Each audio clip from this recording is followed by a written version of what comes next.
যখন বক বক করে আর কি। আসসালামু আলাইকুম এভরিওয়ান, যে যেখানে আছেন ভালো আছেন সুস্থ আছেন।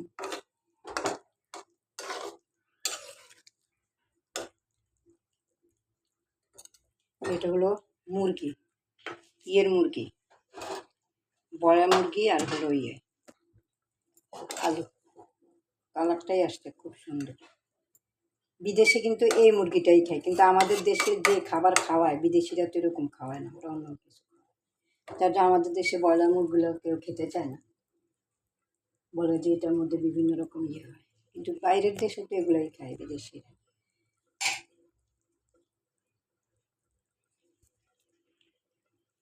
অনেকদিন রান্নাবান্না দেওয়া হয় না, এই জন্য এখন এই যে বসানোটা দেখানো যায় না আর কি পুরো। আর এরকম চিকেনের তরকারি টরকারি তো অনেক আছে। তুমি কি আমার আর একটু হোক নাকি ভালো করে না। চুলায় একদমই গ্যাস নেই, যার জন্য যাদের গ্যাস না থাকে তারা এরকম করে নিতে পারেন। উপরের ইয়েটাকে উল্টাইয়ে দিলে গ্যাসটা লাগে। আমাদের ও রান্না করতেছে এইভাবে, উপরের ইয়েটাকে উল্টাইয়ে দিয়ে আমরা চুলা চেঞ্জ করে ফেলছি গ্যাসের জন্য। হালকা পাতলা চুলা নিছি, যে গাজির চুলা নিছি।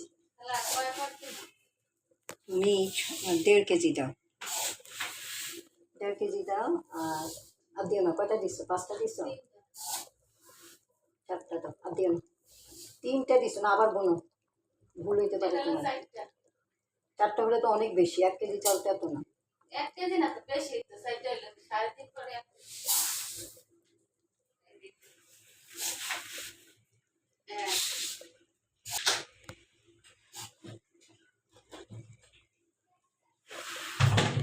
পিঠা করবো, নারিকেল আলিয়ে দিয়ে পিঠা করবো।